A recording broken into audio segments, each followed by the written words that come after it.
parte propuesta por la Junta Municipal de Historia para incorporarse en una actividad propuesta por la Agencia Cultura de la provincia de Córdoba, junto a la red de gestores culturales, también de la provincia de Córdoba, de la que formamos parte como Junta, y la propuesta a nivel general se llama La Noche de las Lecturas y tiene que ver con estimular el acercamiento de la gente al leer. Por eso es que son propuestas abiertas, tiradas o dispuestas como disparadores que en distintos lugares, desde distintas instituciones, han tenido diferentes matices.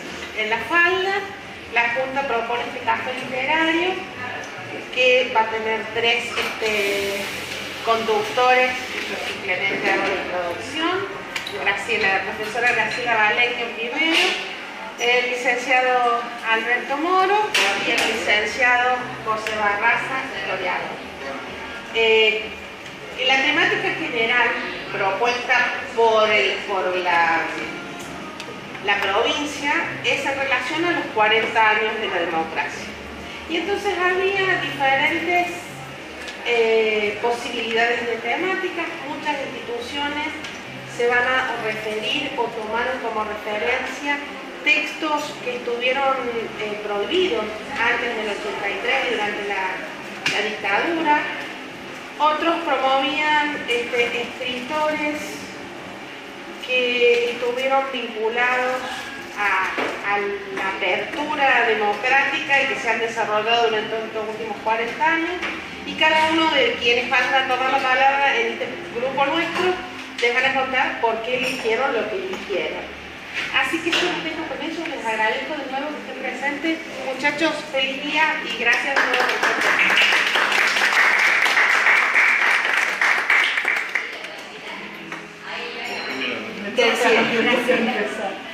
Bueno, yo primero voy a agradecer, ¿no?, también la presencia y también agradezco a la provincia, y no es por política, sino por esta idea de hacer esta promoción de lectura, que ojalá continúe, porque es muy bueno abrir la lectura y la socialización de la lectura. Nos posibilita otros canales de conocimiento y también de relacionarnos con personas que a lo mejor no conocemos o que la vemos por la calle y nos saludamos, y a través de la lectura vemos que tenemos algo en común, que es la palabra que nos une y que también... ¿Me permitís una cosa que me olvidé? Obviamente es la Agencia Córdoba Cultura, y en nuestra ciudad el vínculo es la Secretaría de Turismo y la Dirección de Cultura de la Municipalidad de La Falda, más allá Sí. Me olvidé de mencionar. Así que bueno, cuando se hizo la propuesta a través de la municipalidad, nosotros como Junta pensamos que estaría bien participar en una actividad cultural y de estas características. Además que hace bastantes años que coordino un taller de lectura para gente grande, o sea, no tercera edad, porque pueden venir de 18 años en adelante.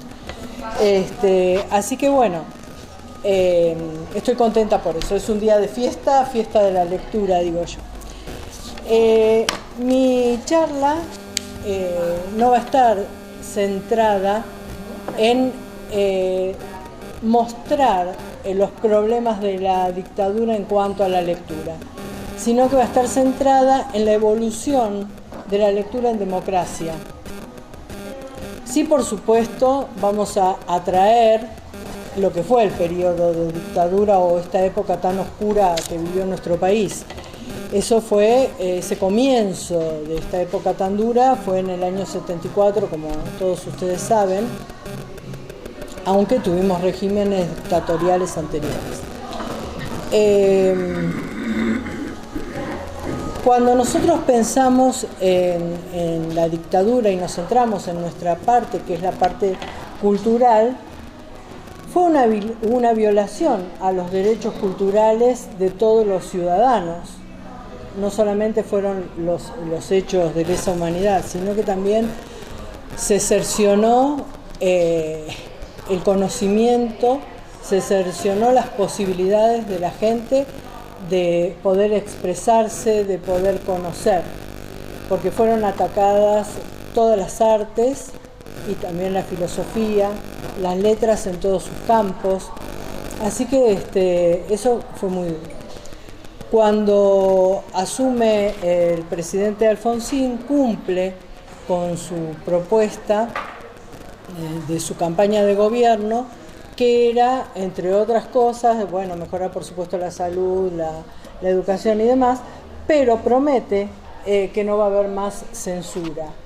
Entonces comienzan a liberarse las artes y el pensamiento. En el año, pasaron muchos años, y en el año 2003 se desbloquean unos archivos que habían pertenecido a los documentos secretos de la Junta, y entre ellos están todos los informes por los cuales se prohibían determinados libros o determinados autores. La cuestión de las cuestiones políticas o las razones políticas por las cuales los escritores eran prohibidos, salía una que era el comunismo, el marxismo, que no condecían con, según ellos, no condecían con las normas fijadas por la Constitución Nacional. Pero, además de esa cuestión política, hubo otras, y esas otras en estos momentos nos resultarían hasta ridículas, porque, por ejemplo, una de las cuestiones por las cuales se prohibían los libros eran porque se utilizaba demasiado la imaginación, porque había mucho simbolismo, porque ¿qué es lo que estaba escondido detrás de esos textos? ¿Qué es lo que había entre líneas? Era ese pensamiento del escritor. ¿Por qué se mostraba una realidad esperanzadora? Entonces, ¿cómo podemos imaginar que en un libro, tanto de niños como de adultos, no se pueda mostrar una realidad mejor de la que tenemos? Entonces uno, pasados los años y cuando empieza a analizar estas cosas, se ve que hay mucho más que lo que sabíamos. Entonces eso es también lo interesante. En los informes estaban apoyados en una retórica del discurso, que era la retórica clásica, en donde había un etos que se investigaba, que era el pensamiento, había un logos, que era la parte de la obra, pero también del informe que se labraba, y había un patos que era el receptor. Ese receptor era, por supuesto, o el público o el escritor. Y en eso se fundamentaban los registros. Estos escenarios fueron muy drásticos. Todos sabemos lo que pasaba, que ni siquiera en las casas uno podía tener libros por el miedo a que los descubrieran. En las universidades también pasaba, y también hubo universidades clausuradas. Sucedió a lo largo de la historia infinidad de veces, y la quema de libros. Por eso no quiero volver a todo eso, porque eso ya lo conocemos. Cuando comienza la democracia, como yo digo, mi querido Cortázar, en una de sus cartas, porque hay un registro de todas las cartas de Cortázar, en una de sus cartas le escribe a un amigo y le dice: querido Jean, sigo enfermo y no puedo escribirte largo. Te agradezco tus páginas sobre lo que viste en la Argentina. Yo vi la continuación, nada contradictoria por lo demás. Pienso volver en marzo y quedarme 2 meses para ir un poco al interior. Me reciben con mucho amor y no se enojaron por lo que dije en las entrevistas. Se creen ya en democracia, los ilusos. Les insistí en que ahora había que edificar la democracia y no sobre una base paternalista y piramidal. Alfonsín reemplazando a Perón en el mito. ¿Serán capaces? Ojalá. Pero ¿cuántos chantas hay hoy en día por allá? Esperemos. ¿En qué año era esa carta? En el 83. En diciembre del 83. Francia escribió. Francia escribía. Sí. Esperemos y peleemos. Un abrazo de Julio. Esperemos Y peleemos. Bueno, Cortázar es uno de los escritores que estuvo viviendo en el extranjero desde el año 50. O sea que él se exilió solo porque no le gustaba el gobierno que había en ese momento acá. Entonces se fue a vivir a Francia y allí estuvo toda su vida. Pero venía todos los años porque su madre y su hermana estaban en la Argentina. Cortázar fue como un anfitrión de los escritores exiliados. Hubo muchos escritores exiliados, principalmente en España, salvo Saer, que todo el tiempo estuvo en Francia.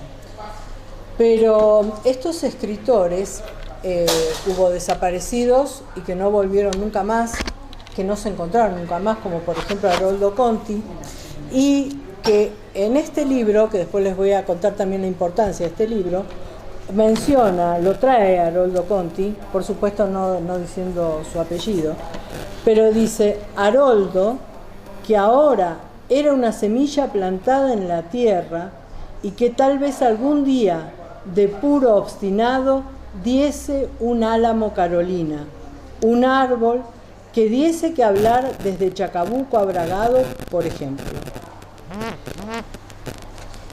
Y también dice: no seamos ridículos, dijo Vidoglio. Lo más probable es que Haroldo ya esté muerto. ¿Quién puede definir lo que es un desaparecido? En otra carta de Cortázar, justamente también hace mención a Haroldo Conti y dice: Moyano, Hellman, Onetti ya están en Madrid, pero de Conti todavía no sabemos nada y nunca más se supo. Onetti, si bien no era argentino, tuvo mucha trascendencia en las letras argentinas. Él era uruguayo y también tuvo que estar exiliado por la dictadura de su país. Y en un momento tampoco se supo nada de él. Después se aclararon, incluso Julio Cortázar dice: de Onetti ya estamos siguiendo el rastro. De Haroldo Conti se lo hacen desaparecer porque es una cosa inaudita. Él recibió un premio de la Casa de las Américas. Ese premio es en Cuba y lo premian por su obra Mascaró. Bueno, entonces el gobierno, ¿qué dice? Este autor no puede pertenecer acá porque está premiado por un gobierno comunista, y termina desaparecido. Otros escritores, como por ejemplo Puig, Manuel Puig, que también se va a España, era homosexual, entonces es perseguido por ser homosexual. Él, junto con Perlonger y Sabrelli, pertenecían al grupo de liberación homosexual. Entonces también eran perseguidos. Perlonger también tuvo que irse. Lo que pasa es que muchos de estos después volvieron, pero algunos no pudieron, otros murieron en Europa. Hubo otro libro que se llama Yunque, que es de niños, que también fue premiado en la Casa de las Américas, y esa fue su desgracia. No se pudo ni leer ni nada en su momento. Bueno, y así fue pasando el tiempo en la época de la dictadura. Todos estos escritores que tenían como referente más que nada a Cortázar, en la época del 60 tuvieron mucho auge: Cortázar, Borges, Saer, Conti, Walsh. Walsh tuvo mucha militancia, por eso yo creo que lo secuestraron y lo mataron al momento, porque era muy militante, incluso estaba con montoneros y había puesto una bomba. Cuando llega la época de democracia, en el año 83 se publica esta obra, y que es Libro de Navíos y Borrascas, y se publica Los Pichiciegos de Fouil. estas son las dos obras como que terminan con un periodo así como de transición. Por un lado, Moyano escribe alegóricamente sobre la represión. Bueno, ustedes vieron cómo cita a Conti. Y Fowell escribe Los Pichiciegos sobre la Guerra de Malvinas. Hace un recorte de la Guerra de Malvinas muy interesante, pero aparte muy diferente, porque Fowell fue un transgresor en la escritura. Entonces hace toda una historia que se apura a terminar, porque no quiere que nadie se le adelante a contar los hechos tal como son. O sea, él quiere contar una realidad, pero como escritor. Entonces, por eso estas dos novelas marcan eso, porque este autor, Moyano, recreando lo que tuvieron que pasar la gente en el exilio, ese dejar la patria, y es en el año 83 que se edita. Entonces está ahí, en el límite, ¿no? Como en la frontera de lo nuevo, de lo que se viene. En el año 84 se produce la reinauguración de la Feria del Libro. Es como que es la primera Feria del Libro en democracia. Entonces ahí hay un encuentro de las editoriales y de los escritores. Se empieza a trabajar, en esa década del 80, se empieza a trabajar con escritores que el interés está centrado solamente en decir la verdad sobre la dictadura, pero la verdad pura y dura, sin ninguna, como testimonial, como si fueran crónicas o testimoniales. Entonces, eso caracteriza a la literatura de los años 80. Luego, en los años 90, evoluciona, y entonces ya los escritores, como por ejemplo Becerra, empiezan a escribir, o también Gamerro, empiezan a fusionar un poco esa verdad histórica con lo que decía la dictadura, la imaginación. Entonces comienzan a poner elementos de la retórica que son propios de la literatura y hacen una fusión entre lo que es puro y duro, pero con otros toques. Luego se comienza a utilizar el humor también, la crítica, el humor ácido, escenas desopilantes, y en esto comienza a tener trascendencia César Aira. César Aira comienza con un libro que se llama Cuando me hice monja. Es un escritor de una producción impresionante. Tiene, no sé, más de 100. Recién lo están descubriendo, es un gran... Sí, un gran escritor, tiene más de 100 y pico de libros publicados. Y son libros todos muy cortos, muy ágiles, es muy entretenido para leer. Y bueno, y él, a pesar que dice, no pasa por la política, sí pasa por la política. Porque la escritura en realidad siempre pasó por la política. Por ejemplo, Daniel Moyano se declara apolítico, y este libro, el libro no puede ser apolítico. Es un libro del libro de Navíos y Borrascas. Bueno, entonces, luego en el 90 hay como un resurgimiento también de los poetas. Ahí reaparece la figura de Hellman, que Hellman es muy buen escritor de poesía. Hellman vuelve también al país. Una tragedia. Sí, a Hellman le desaparecieron 2 hijos. Uno creo que lo pudieron encontrar y el otro no. Y bueno, escribe unos poemas tremendos. Hay uno que es tremendo para su hijo. Yo no lo voy a leer ahora, pero voy a leer también una mención que hace Cortázar sobre Hellman. Y dice: querido Arnaldo, esto está escrito el 2 de septiembre de 1976. Supe que habías telefoneado la otra tarde antes de mi viaje a Venecia y te agradezco de veras el interés y la preocupación que te llevaron a llamarme.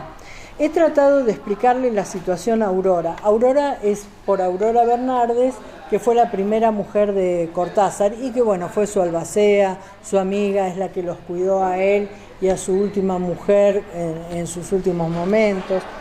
Dice, primero por teléfono y ahora por carta, y pienso que de todas maneras te debo unas líneas para aclarar lo más posible de la situación. Desde luego, la posibilidad de que allá quieran extorsionarme o vengarse haciendo con mi madre o mi hermana lo que han hecho con los hijos de Hellman. Entonces, todo por cuestiones políticas, porque Cortázar estuvo ligado a todo lo que fue el movimiento de Nicaragua, tuvo intervención, viajó, estuvo como en comisiones, estuvo ligado también al gobierno cubano. Entonces, por supuesto que acá estaba proscripto y que ni se le ocurriera venir. En el año 81, la madre de Cortázar quema cartas de su hijo, le pide autorización y él se las da. Dice, bueno, madre, dice, madrecita, le dice. Bueno, madrecita, total, son las cosas que se pueden decir entre madre e hijo, entre hijo y madre. Hacé con ellas lo que quieras, le dice. Entonces la madre quema esos documentos. Quizás porque no hubiesen abierto las cartas, ¿no? Leerlas. Sí, a lo mejor los mandaría con otro nombre. Así que bueno. Después, después de este auge, de todo esto que estaban, voy y vengo, parezco las películas estas que van y vienen en el tiempo. Después de esto que les termino de contar, vamos a la década del 2000. En la década del 2000 ya otra vez vuelve a cambiar el estilo de la literatura, o las formas y también los temas. Porque es como que hay una sobresaturación del tema dictadura, represión y exilio. Entonces todos están como sobrecargados de eso y no es que lo dejan al tema, que si no el tema va a ir pasando, como quien dice, por los costados de los textos. Va a acompañar historias, van a cambiar los personajes, en lugar de ser los mismos personajes que vivieron van a ser niños, por ahí que lo cuenten, o van a ser historias recreadas desde una escuela. Entonces se va cambiando esa temática, se va cambiando y se va moldeando. Y se va moldeando nuevas problemáticas que surgen porque, por suerte, con este surgimiento democrático y con la apertura de pensamientos y de pensamientos en la universidad también que se fueron mejorando, se fueron amoldando, pudieron expresarse de otra manera, se llegó a tocar, o se llega, porque todavía estamos en eso, con los estudios culturales. Entonces los estudios de las minorías, los estudios feministas y de género, los estudios de gran impacto político o social, y por eso también todavía traspasa lo de la dictadura. Entonces surgen nuevos escritores y grandes escritores, entre ellos Gamerro, y también Piglia. No es que surge porque Piglia ya tenía su preponderancia, pero es como que toma un nuevo impulso su obra. Osorio, que vuelve de España y también tiene trascendencia acá. Bueno, surgen autores del interior y se tocan estas temáticas bajo una idea, ¿no? Por ejemplo, decir, bueno, a ver, ¿qué es lo que nos está pasando? ¿Qué es lo que necesitamos? ¿Qué es lo que queremos? ¿Hacia dónde vamos? Entonces, todo eso hace que los escritores conformen la literatura. Hay como un multisurgimiento de temas, o una pluralidad infinita de temas, de recreaciones. También algunos escritores que pertenecieron a esa época todavía vivían al comienzo de la década del 2000 y se van amoldando también a los nuevos requerimientos. Por supuesto que ahora hay todo un impulso muy grande una de las escritoras que más trascendencia tuvo por estos pasajes de dictadura y literatura ficcional, como se la entiende, fue, o es, mejor dicho, que es una chica joven, Selva Almada. Y Selva Almada comienza escribiendo El Colectivo, que tuvo también varios premios, ha sido traducida en muchos países, para luego tomar los problemas de género. Entonces también es otra escritora que hace una evolución. También hay una escritora, Cámara,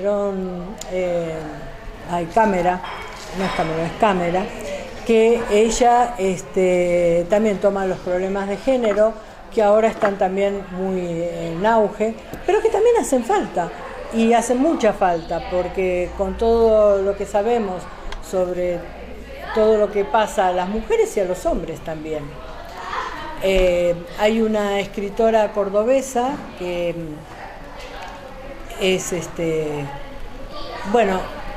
ella no se ha hecho la operación porque es hombre, pero es mujer, que es Sosa Villada, que escribió entre ellos Las Malas, que es un libro exquisito de leer, es muy duro, muy crudo, pero que es un libro muy logrado. Entonces así vemos cómo en nuestro país fue evolucionando. En los otros países también, porque en Uruguay hay escritores que han escrito con seudónimos para no irse del país, que estuvieron también proscriptos, otros que se han ido y han vuelto. Ida Vitale, por ejemplo, estuvo muchísimos años viviendo en México, y es una excelente escritora, ganadora de premios Cervantes. ¿Puedo interrumpir un Sí. segundo? Les quería recomendar a todos. Hay una nueva escritora, es un decir, ¿no? Argentina, que se llama Paula Olait-Sarac, Sí. que no tiene piedad con los políticos. Léanla si pueden, porque es fatal.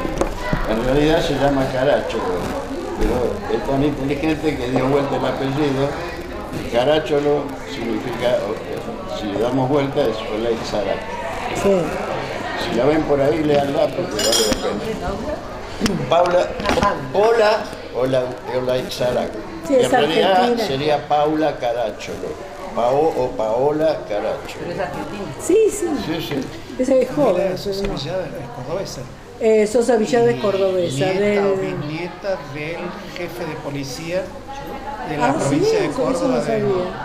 Y bueno, de la década del ¿cuánto 50. tuvo que pasar esa chica? Se venía de una familia muy tradicional, muy católica, de mucho peso político, aún en el peronismo aquí de Córdoba. Y bueno, el Sí, cambio sí, sí. de mentalidad y de Es contexto tremendo, también sí. hace que pueda surgir, ¿no? Sí, pasó muchísimo. Es muy buena escritora, muy buena. Bueno, ella estudió Ciencias de la Comunicación, pero no terminó la carrera. Y mejor escritora que actriz. No sé, no la conozco como actriz. Ella lo dice. Bueno, y como esto es una junta de historia, yo voy a presentar dos cosas finales. Una es algo que escribió Daniel Moyanos sobre hechos de la falda y que los traigo a colación porque son hechos de democracia.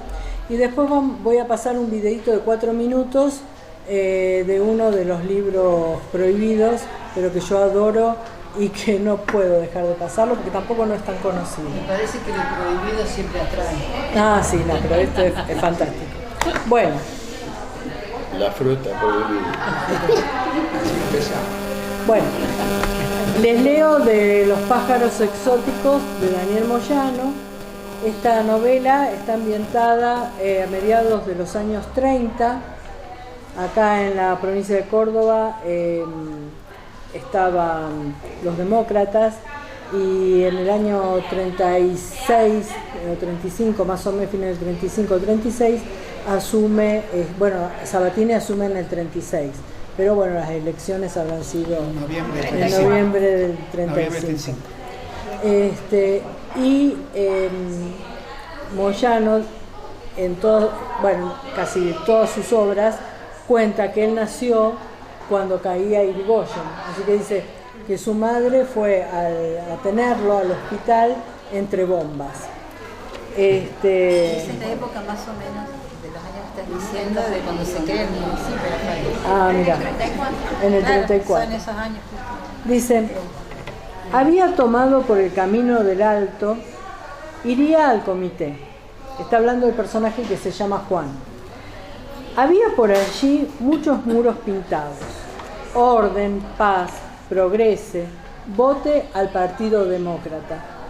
Agua corriente, sala de primeros auxilios, vote al Partido Radical. Para un matadero propio, vote a Arredondo. El pueblo ya lo siente, Arredondo intendente. Pudo ver a lo lejos la plazoleta donde se realizaba uno de los actos del día. Hombres negros o grises, con los sombreros puestos, y uno de ellos, sin sombrero, hablando desde un palco. Tomó por la calle que desembocaba en el Correo y fue a dar a los grandes almacenes de Bolinge, donde había otro palco y otro grupo de personas grises. El doctor López era el más alto del palco.